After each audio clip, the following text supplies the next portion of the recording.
Okay, so this is a hands-on workshop, as I mentioned earlier on. Let's get started.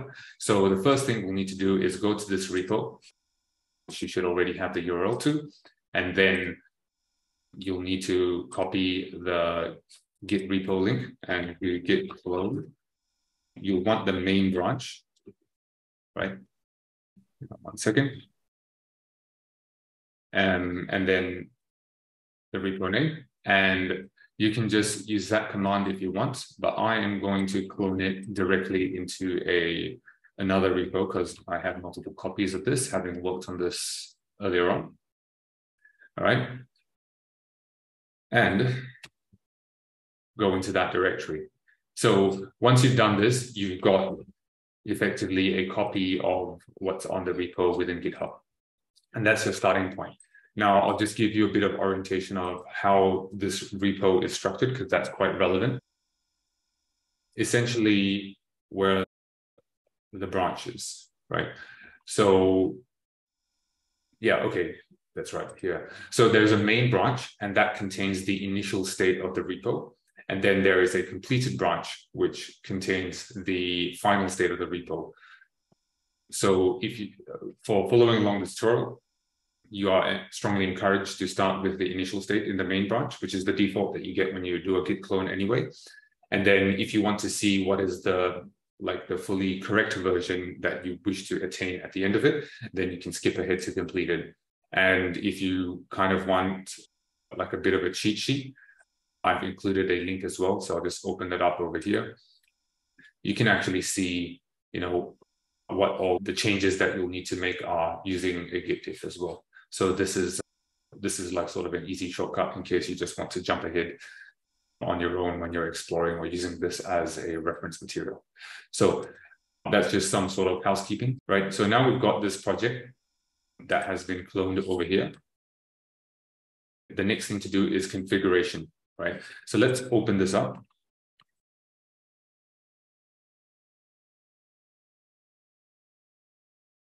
All right, so I've got the text. I'm going to increase the size of the text in the terminal so it's easy for you to see. And I've increased the text size here already. Okay, so the first thing is going to be that you have a .env file, right? Excuse me. Right, you've got a .env file and it contains these 4 environment variable keys that you'll need to set as part of the configuration. Now, these values, you do not want to edit them directly. Instead, what you'll need to do is cp.env.example to .env, right? And that is provided to you as a convenience. And then you want to edit this one, right? So the first thing we want to do is to get an operator account, and this corresponds to step B2 in the tutorial, right? So if you look at your tutorial text, for example, let me see if I've got this open, right? So if you go to introduction and you scroll down, right, you can see step B1, we just did it, and step B2 is creating an operator account, and here are all the steps that you need to do it. So essentially at the end of it, you'll get to the state where you get to Hedera portal and you have an account ID and a private key, and that's what you need to copy into this, right? So I'm just going to copy mine that I prepared earlier on over here. So this is my operator ID that I got from the Hedera portal. And here is my operator account. Hang on, let me just copy that.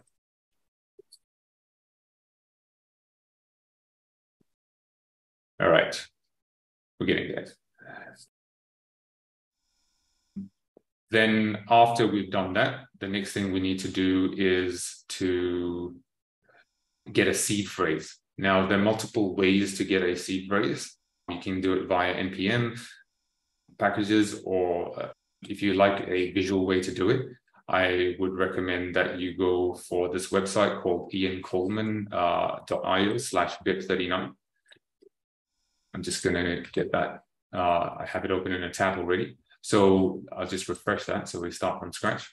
So over here, select 12 words and then press generate. And you get, what it does is it picks from a dictionary, in this case, by default, the English dictionary, 12 words at random.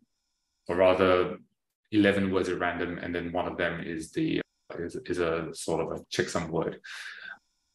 So it'll pick those words, and then from this, it'll use the BIP39 spec as well as the BIP44 spec, and the links for that are in the tutorial for further reading, and use that to generate any number of accounts. Accounts consist of a private key and a public key, as well as an account or address. So that's what this is for, and we will actually do that in a later step, but for now, all we need to do is copy this. So I'm going to use a set of phrase that I prepared earlier on over here, and those will be my seed phrase words. Okay. Finally, we need to get the Hedera testnet RPC URL. So when we want to communicate with the network and any EVM network, we need to be able to speak to it on a communications protocol called JSON RPC. And there needs to be a server that runs JSON RPC. So I provided links to 2 different options, and you can pick whichever you prefer. The first one is Archaea, which is a managed service, meaning you just create an account on a website, and then it'll give you a URL with an API key, something that looks similar to this. Just copy that, and you have to paste it into here. And this tutorial that I've linked over here, it will take you through the steps and guide you through the process of doing all of that. We won't go through that in this workshop, just something for you to follow along. Now, the other option, this is slightly more involved, is that you run your own RPC relay server over here. So you can see this thing that I've got running here is an instance of Hedera JSON RPC relay, and you can see basically it's a server that's running on my own computer, so on localhost essentially. The steps to set it up are a bit more involved because you've got to do a git clone at the beginning. Now, the following steps are quite, you've already done them since you already have an operator account. And then once you've got that, you'll just need to do a few npm commands and then start it. And that's pretty much it. And then you'll have something like this running in the background. And you can just leave it on. The main thing is that by default, if you don't change the config files, the RPC URL will be on localhost, and that's what I'm going to use. So localhost, and if I'm not mistaken, 7546 is the default port number for RPC URL if you use RPC relay. If you use Archaea, then your RPC URL is going to look something similar to this over here. So that's your choice. You can pick whichever you prefer. So the next thing that we're going to do is we've already got the seed phrase and we've got our operator account configured. Our operator account has been funded, which is the currency of the Hedera network. And so what we're going to do is we're going to create a bunch of accounts that are EVM accounts on the Hedera network so that we can work with smart contracts using those accounts. Now, these accounts do not exist yet. We need to create them and we need to fund them. So that's what we're going to do next. So we'll need to open a file under the intro called generate EVM accounts. And while we're waiting for that, let's do an npm install in the background.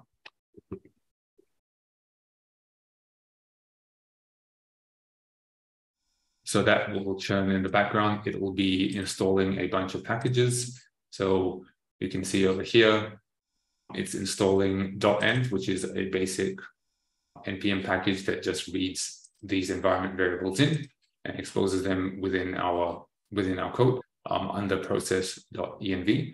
And then we've also got the Hashgraph SDK, which is basically the JavaScript SDK that is used to interact with the Hedera network. And then you've also got one of the sub-libraries within Ethers.js as well. And we'll see that in action within the script. All right, so npm install has completed. That's great. Let's move on to this. So once we've got the seed phrase, the next step is to fund several EVM accounts.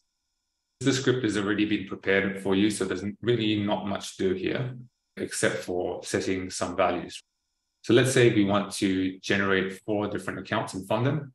We want each account to start off with 100 HBAR, and we want to use a derivation path, this specific derivation path.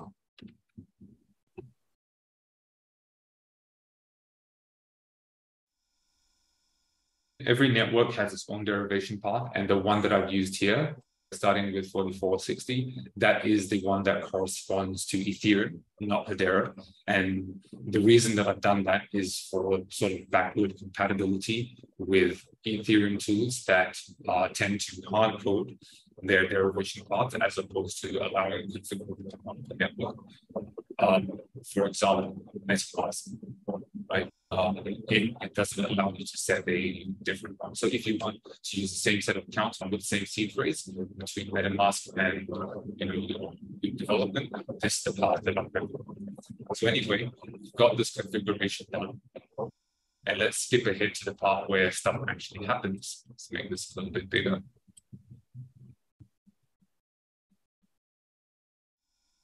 So what this does is it iterates from 0 to 3 so that you get 4 accounts, and then it appends a slash with an index of /0, /1, /2, /3 to the derivation path. And then from that, it generates different accounts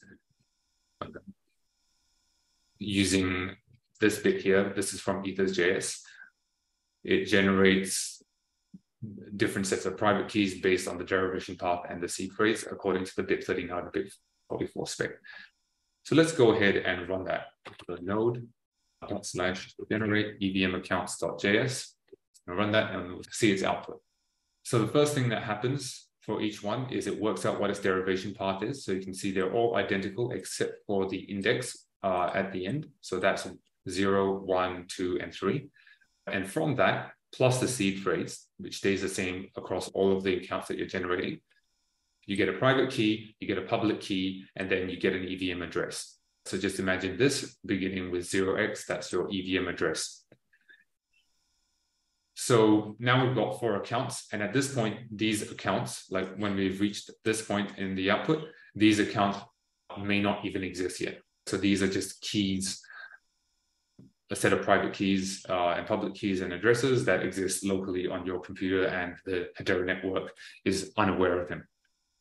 What happens next is this bit over here. We have a transfer transaction in which the operator account is decremented by, in this case, 4 and 100, so that works out to -400, right? So its balance is decreased by 400. And then subsequently, for each of the accounts that you're generating, that gets a HBAR transfer of that particular address and that particular amount of 100. So it is -400 for the operator account, +100 for account 0, +100 account 2, +100 account 3, and +100 HBAR for account index 4. So that's essentially it. So -400 and +400 in total. So that's essentially the requirement. And then that transaction is executed, and that's what this transfer transaction over here is. Now, we could just take, I guess it's a word for it, but it's always good to, on a network, verify what actually happened. So let's go and do that. Let's fire up Hashscan. So got that here. So hashscan.io is the network explorer where you can see transactions, accounts, etc. on the Hedera network. If it's your first time using it, you might need to click on that drop down here and select testnet. Okay, so once you're on Hashscan and you're looking at testnet, which you can check over here or here, paste in the transaction ID that you just copied and hit enter. It's important that you see that this is marked as success, meaning that the transfer has indeed completed. And what we'll see over here is that you have your operator account, which you'll notice actually matches the operator account here that you've configured, has transferred approximately 400. That's how much its balance has been decreased. And then each of the recipient accounts is going to receive 100 HBAR each. Now, this tiny fractional amount of HBAR that you see over here, right? That's not actually part of the transfer that we populated. This is actually a network fee for processing the transaction, and that's being sent to basically the network for the cost of computing that transaction and preserving the state. Okay, so now at this point, you definitely have these 4 accounts, and you can check over here. Like, for example, this is an account, the first one in the list, and it exists. Hashgraph says if it doesn't exist, if the step didn't work, then this will give you an error, but this one clearly exists. Now, in my case, because I've used this specific seed phrase and derivation path combination before, this account existed prior to me doing this. But if you're doing it for the first time with your own seed phrase, then what's going to happen is that you'll only see one transaction in which the account was created at this point in time. And of course, you'll only see a balance of 100, not this fairly large amount, because I've done this step multiple times by now. All right. So I think that's the very quick recap of the setup or the prerequisites for this workshop. And then we can go on to the actual tutorial part, which starts off with writing the Solidity smart contract. But before we do that, I just wanted to briefly highlight a couple of different concepts of that are present within addresses and accounts on Hedera. So Hedera has a native account format, which is based on ED 25519. This sort of address, and that's native to Hedera. Now, Hedera added EVM compatibility. Now it supports 2 types of accounts in terms of which kind of keys that you can use. So it also supports ECDSA accounts now, and these ECDSA accounts basically are EVM compatible, and basically they use the same kind of public key, private key that Ethereum network uses, and coincidentally the same type that Bitcoin uses. Now, what you'll see here is that this type of account, it has an account ID, but it doesn't have an account address or an EVM address. Whereas this kind of account has an account ID, but it also has an EVM address. And that's critical, because to interact with Hedera services, and I know my colleague who has given the previous workshop has covered all the different types of Hedera services. You can interact with all the Hedera services using ED 25519, and specific to Hedera smart contract service, if you need an account that has an address that is visible within the smart contract, then you have to use this kind of account. And so that's the reason that we have an operator account, but we also went through the additional step of creating a BIP39 seed phrase and then subsequently generating several EVM accounts from it. And that's the reason why we had to go through this entire step. And there'll be more about this in the tutorial, but essentially there is there's a Hedera native account ID. There's also the EVM address alias. There's also an account num alias, and there's also a key alias. So there are 4 different types of formats. That's, a bit confusing, I guess, but that's, one of the consequences of having supporting multiple types of accounts within the same network. But in this tutorial, it's not going to be that complicated. We only really need to think about it in a very simple way. Operator account, use account ID. And for the EVM accounts, use the EVM address. Very straightforward for this tutorial. Okay. Right. Now, as promised, let's finally get started. So we've finished our configuration steps over here. We've got everything here. We can close this .env